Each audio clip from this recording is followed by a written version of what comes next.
So I don't know if you've heard about this, but there are children who, with very thick blindfolds, full blindfolds, they look like scuba masks, but thick, black, no light whatsoever can get in them, have shown that in a couple of lessons using these, they can play ping pong, they can ride bikes, they can read.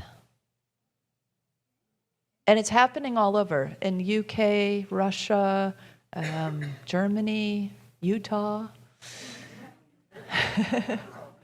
These demonstrations of the power of the mind.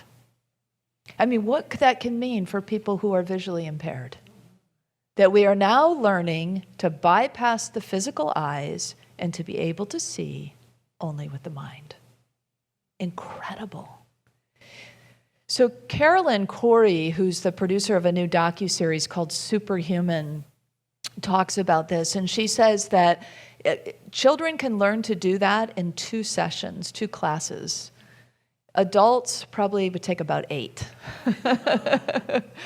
Because we have to unlearn when we learn, right? Children are open, they believe, they're often can more easily receive because they're curious and they're open, and they want to try. So I would say probably Unitics have a little more openness than maybe, possibly, than average folk. So maybe it would take us 5 sessions or 4 sessions. I don't know.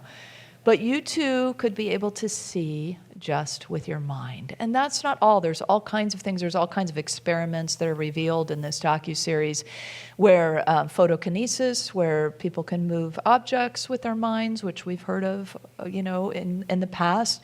These things that we might have before called woo-woo or way out there, or that's just the psychic stuff, it doesn't have anything to do with spirituality, is revealing to us the evolution of humanity. And where we can go and what we can do. Telepathic communication, all kinds of stuff that we can do. I mean, I think about when I'm sitting comfy in my chair, all relaxed at home, my feet are up, I got 2 dogs in my lap, and then it's like, oh, my tea just went cold. What am I going to do? I can't move the dogs. But what I could do is teacup, into the microwave, back in my hands. I mean, wouldn't that be great? It'd be handy. It would be awesome to be able to do these things. How fun that would be. And we can. The mind, the human mind, because it's not just the human mind, of course, it's the human mind opening to the possibilities and the presence of the divine mind that is ours to use at any time. There's all kinds of other stuff that they show, like altering the chemistry of water through the power of the mind, doing things with it, influencing DNA. I mean, the implications of our healing and the benefits from which we can draw from the power of the mind are endless.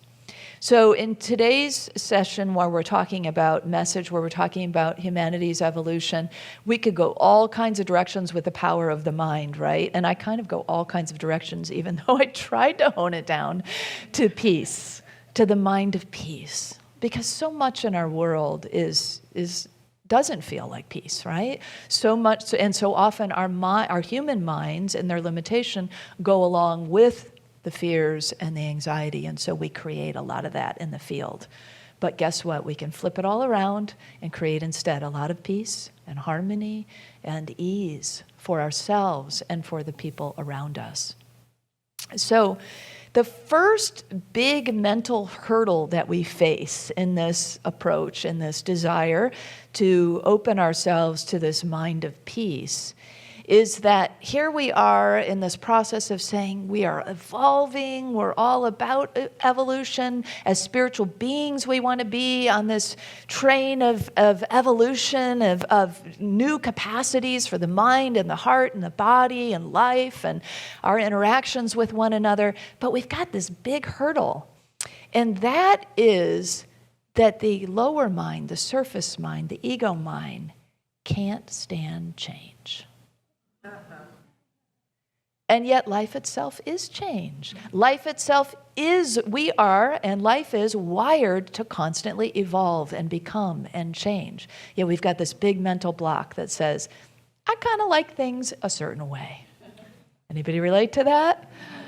Yes, we like our fixed identities. We know who we are. We've come into this place in our lives. We finally have a sense of our identity, right? Feels really good to not mess with that. The people around us respond according to the identity we've created. And yet, it's not really real. And we do that with each other, and we've got everybody kind of in their boxes, right? We know how they should behave. We know how, what we can predict. The ego mind loves that. The ego mind loves that idea that is a complete illusion because nothing is fixed. Life itself is change. We are wired for evolution. And so our first step is to accept that. Easier said than done, right? It's just to simply accept that we are, in fact, on an accelerated path of change. And it's fun, and it's curious, and it's amazing, and it's imaginative, and it's visionary. And I know we all want to. Our hearts have a desire to be a part of that. So we need to help our minds accept. Life is change. I am changing. Everything around me is changing. My world is changing, and it's changing for the good because I get to be a part of that co-creative process. So Unity teaches there's 3 phases of the mind. There's the conscious mind, which we all know very well, right? The one that knows about, that you're sitting here in a chair and you're in this room and, just constantly in that space of the physical exchange, conversation, so on. Conscious mind we've got down. The subconscious mind is like it doesn't have a way to act on its own. It only acts in connection with the other phases of mind. So the subconscious is like the impression storehouse. It has all the past memories and all the beliefs, and it stores all this stuff. The way that we currently operate typically is we let the subconscious feed us input. Lets the subconscious feed the conscious mind input. So you can imagine all that stuff that's down there in the basement of the subconscious, right? I mean, good, bad, and indifferent, right? It's just a bunch of stuff.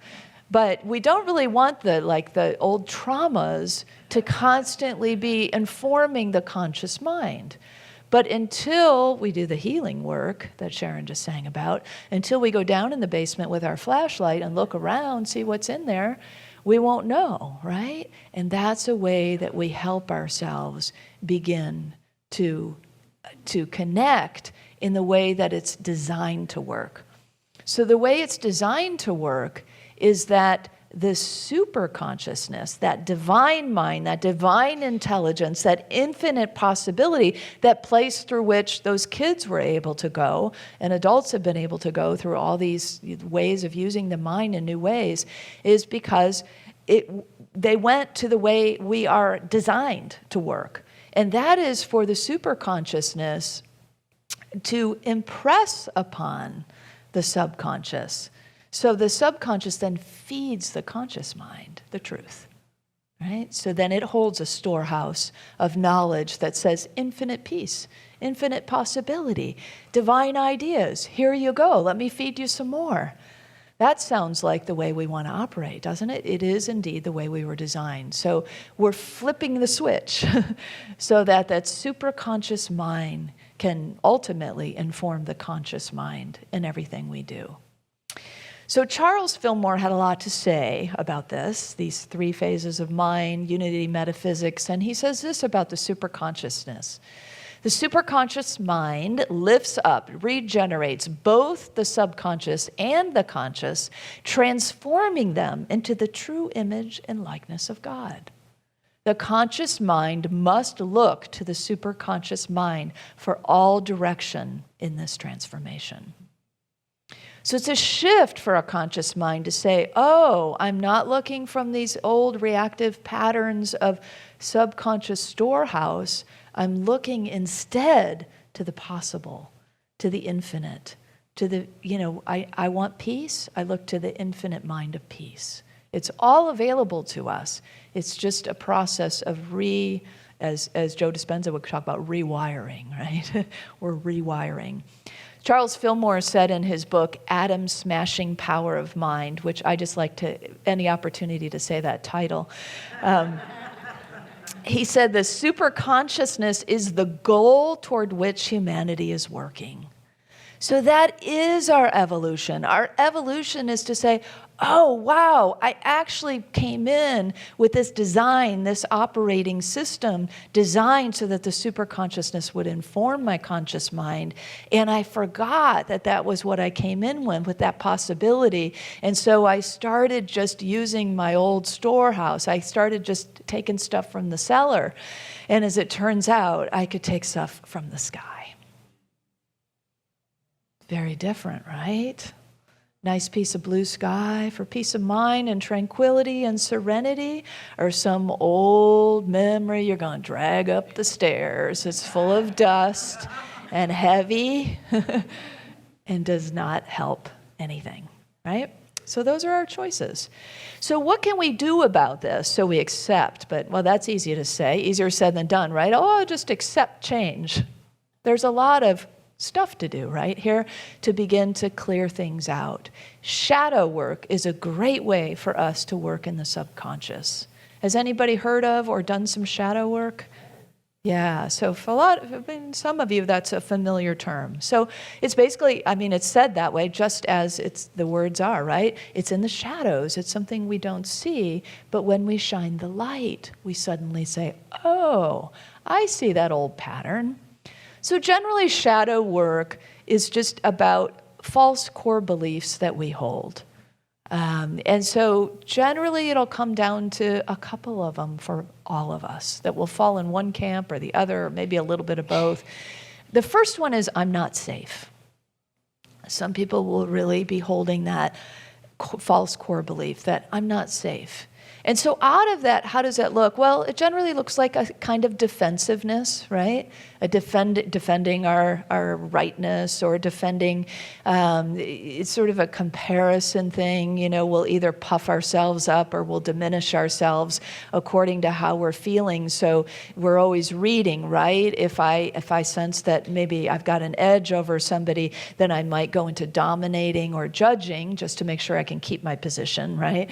Or if I feel like a little less than, I might diminish myself a little further, submit in some way, and then maybe they'll give me, if I puff them up instead of me, if I diminish myself, then maybe they'll give me the protection or the love or whatever it is I need.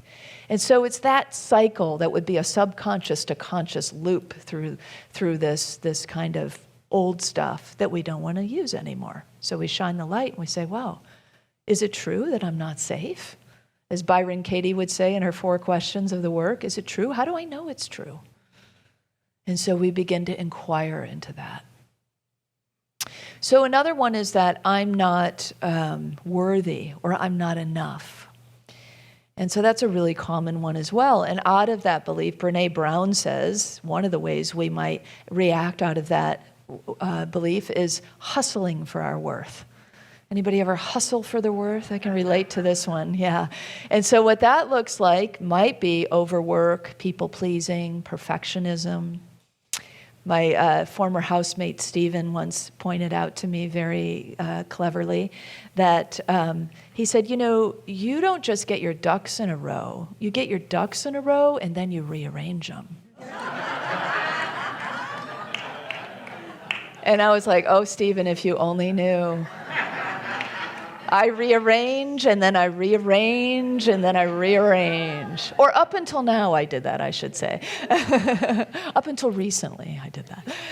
So we had a good laugh over it, right? Because you know how it is when you're seen, right, for your old patterns. And so then it was just a recognition of, wow, that's a lot of wasted energy, isn't it? And here's the thing, we tend to do these things, we tend to do more of them when we're stressed.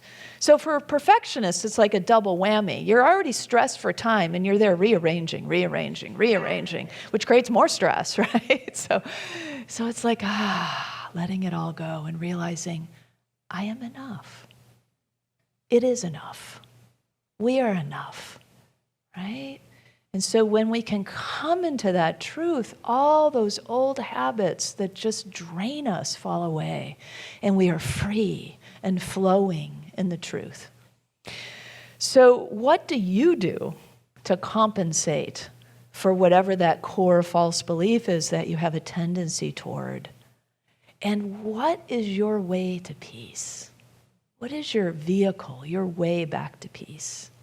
You know it already. You already have your ways of getting back to peace, restoring a state of mind and heart and body that goes, oh, blue sky. It's a good thing, right? So being present is a big piece of this, right? We talk about that a lot in spirituality, being in the now, being in the presence. But what does it look like when we're not? Well, we're over here in the past, right? And in the past, we can ruminate and ruminate. We can maybe regret. We're kind of stuck here, Or we can talk about how the good old days. It was so much better back then, Or we can be over here in the future, and we can be what-ifing. But what if that happens? And what if that happens? And what if that happens? And what if, I'm dead. That's kind of how it goes, right? Ultimately, if you go what-ifing far enough in the downward spiral. But what is the future marked with in this kind of vein of false thinking? Worry, right? So we got regret, worry, stuck in the past, focused on the future. What does that make our present? Crucified present.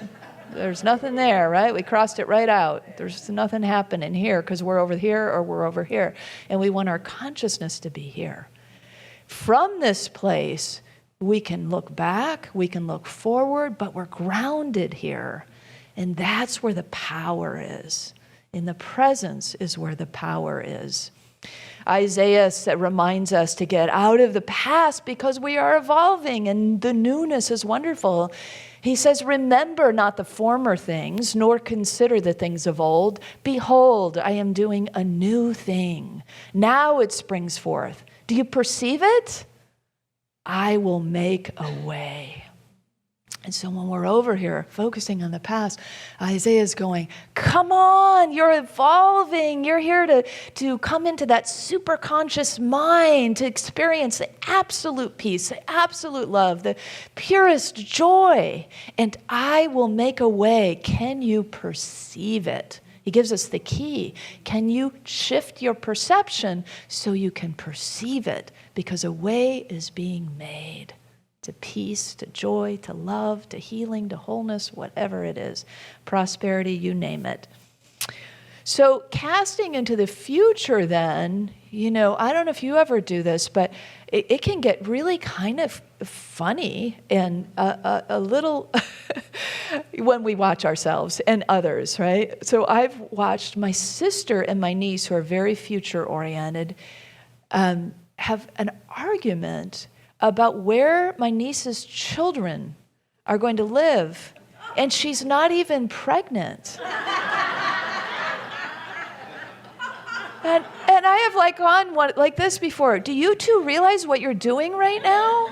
I mean, we hope she'll have children, that'll be great, but fighting over where they're going to live is a little beyond us, isn't it? A little beyond the present moment. I had some friends that recently were having a fight, and all of a sudden these words get thrown out. Divorce, child custody. It's like, wow, that is a lot of catastrophizing in one little argument, right? So it's kind of what the mind can do when we let it run away in such a way into the future of fear and what can happen in fear. But you know what Jesus said? Who by worrying can add a single hour to the span of their lives? Or what Mark Twain said, I'm an old man and I have known a great many troubles, most of which never happened.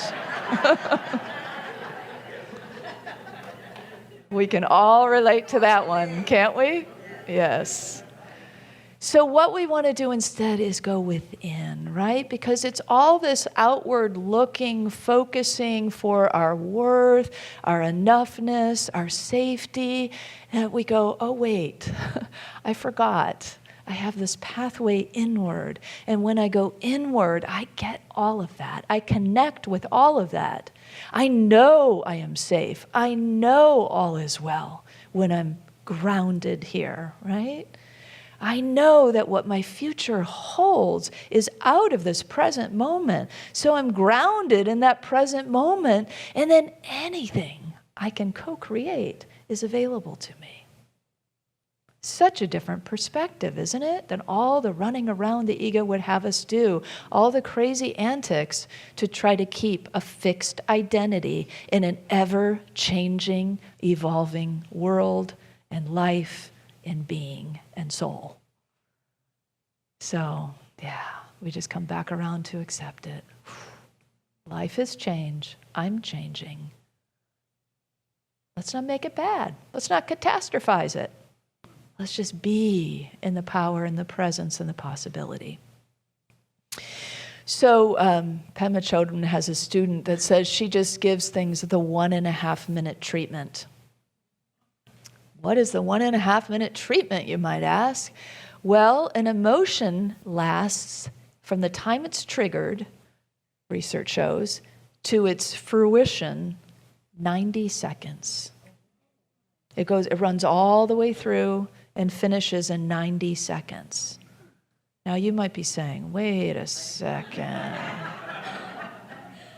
My anger lasts longer than 90 seconds. What's going on here? You're just like pouring kerosene on an ember, right? Keeping the flames going by the stories that we tell, by the thoughts we have, by the fanning the flames, right? But if instead we follow like her student does and just watch the emotion, experience the emotion in its fullest, honor the emotion, then it becomes very interesting. It's like, ooh, this looks like fire. It feels like fire, right? Let's take anger, for example. We might even notice some of the specific sensations in our body. We might have visuals of what that feels like. We may feel the burn. It's like for the first time, we really got to greet anger and honor it in its fullness, in its fire. And then, out it goes. Dropping the storyline and being fully present for 90 seconds in the feeling. We're capable of that, right? We could all, even in a moment of anger, the breathing technique works really well. I learned that one a long time ago. It's like, oh, if I just count to 10 and breathe, I won't say a bunch of stuff that I'm going to regret, and burn a bunch of bridges. Instead, breathe.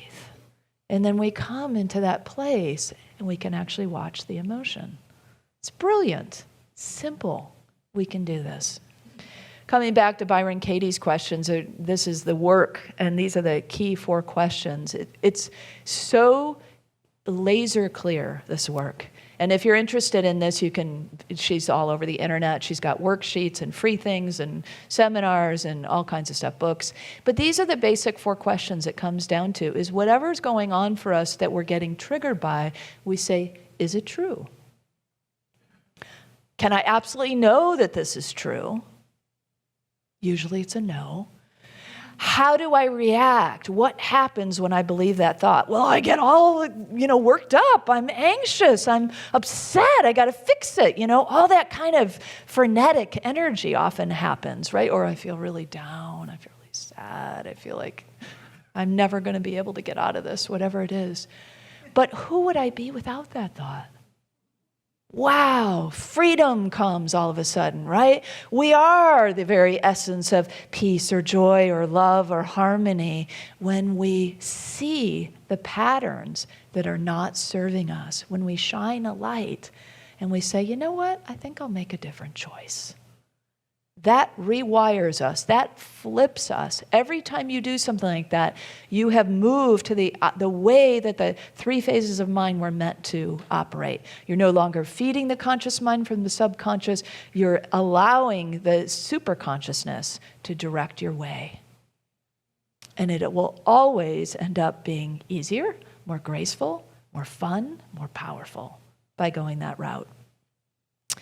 So, the human mind, Eckhart Tolle says, is awakening from the dream of thought.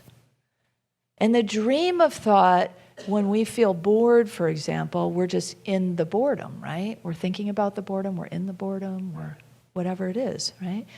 But he says, when you say, I am bored, who is thinking? Right? When you say, I'm sad, who's thinking? Curious, isn't it? Because we are not it. We are the knowing itself. We have moved then into the seat of divine presence, who is the observer, the witness. That's what we do when we meditate often. We sit in the seat of the observer, and we watch the rise and fall of feelings and thoughts, and it's with curiosity. But to recognize that I am not that thing that hooks me. I am not that condition. I am the knowing itself.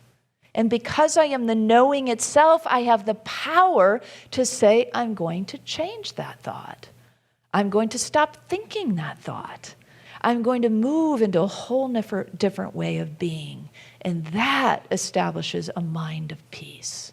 Because a mind of peace knows all is well no matter what's going on in our lives, no matter what's going on in our world. It carries with us our whole consciousness. It's not, the mind is not just the brain, but the whole consciousness walks around in a state of all is well, even in the midst of absolute chaos, even in the midst of war, which is so hard to imagine. But yet we have breaking human hearts, of course, we have feelings, but we're aware of all that too, because we are completely present to it. So while the tears flow, while the heart breaks, the mind is still in a place of peace that says, I know that all is well. I'm not okay with what's going on around. I want to be a part of that change. But guess the best way to change it isn't going to be dragging stuff up from the basement of your subconscious mind. The best way to change it is to reach for the capacity that you have, to reach out into that expansive mind that has no bounds, and to say, God, bring me an idea. And there's the idea. Go to the solution center, that heart of love. Just drop right in there and say, what is mine to do? What is mine to say? And there it is, the thought, the action, the clarity. In every moment we can live like this, and we're moving toward it, we're evolving in it. And when I think about that future, I feel really excited and passionate in this presence, don't you? Because yes, we get to be the ones who are helping transform our whole lives, our whole beings, our whole human creation is being recreated because we're waking up.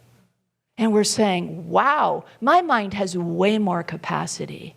I can read with my eyes unavailable. That is amazing. That is incredible. That's not a joke. It's not just like some off, thing that somebody wished for and they started to make up. It's like, I think pretty soon we're going to have to transform that word woo-woo, because it's like, or something, because into wow-wow. Yes, I love it. Woo-woo has just become wow-wow, And I'm good with being wow. I'm not going to ever apologize again for being wow. Are you? Because we are really, really, truly, this is an exciting time to be alive. And we are we are in it. I'm not even going to say on the cusp anymore. We're in it. We're in the transformational soup.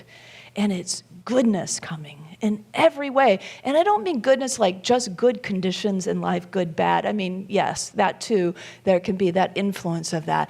But it's the allness. It's the allness that we are coming into. That's how we can say all is well in the presence of anything that looks difficult, because we're standing in the allness of spirit. And when we stand in the allness of spirit, do you think that that allness of spirit, that source of all, that divine intelligence of the universe looks around and goes, no, I don't like that.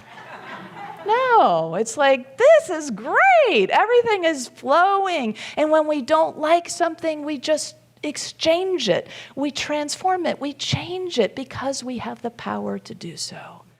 Knowing all that can bring, even in the midst of all the fiery passion of it, can also bring our minds a lot of peace, right? Because all the anxiety is just all the spinning of what could happen or what is happening, and I don't know what to do about it. But you do know what to do about it. We all know what to do about it because we are one with the superconscious mind, and because we are flipping the switch so that we are always going to that place now. And we are healing the stuff that's behind us and underneath us in the basement, because we're just shining our light and going, okay, guys, time to go. It's been enough of that, right? Keeping us down, keeping us in those loops and those unhealthy patterns. And we don't need that stuff anymore. We are evolving past it. So where do we go from here? You know, what do we do from here? Well, all these things that we've talked about today, we become masters of life. Anybody watching the Olympics yet? Oh, yeah. Yeah, oh, lots of enthusiasm in this service for the Olympics. All right. So, you know, you can see an Olympic athlete, and do you think, like Simone Biles, when she's flipping through the air, is thinking very much? Yeah, Eckhart Tolle says our evolution is transcending thought. And there you see, you know, a being who is not only transcending what we thought possible that the human body could do, but in that moment transcending thought, because it's all spontaneous, intuitive action. It's all flowing from the essence of the divine, right? We get to that point where we master things, whether we are teaching or counseling or creating or, you know, it doesn't matter, or being an Olympic athlete. It's all those times that we are in that place where we don't even have to think about it, that there is flow, that we are in the divine mind experience, that we are in the mastery of life. So it's when we say transcending thought, it's not, you know, the nature of the mind is to think. So it's not like saying, oh, don't think, mind. It's about don't get swept up in thought, right? Don't get hooked into thought. Don't think you are the thought. Be the knowing consciousness, because that's who you are. And you can make a lot of free choice from that place. And a lot of goodness can flow from it, including a peaceful state of mind. Not only for you, but for everybody around you. Imagine if the whole world took one breath right now and really knew all is well. Wow. Even just one breath of that could shift everything. And it is, and it will, and we are.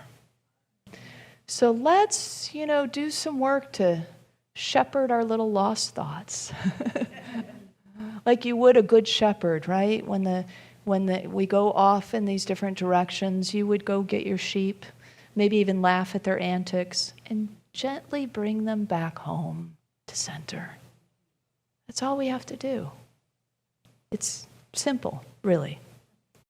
Because you have a mind of peace, and you have a body of light, and you have a heart of love.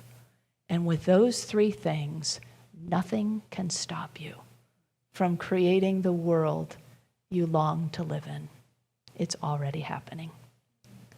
So let's know this for ourselves, and let's do this work within the mind this week. I invite you to say this affirmation with me. I am the good shepherd of my thoughts, establishing a superconscious mind of peace. And so it is. Thanks, everyone online.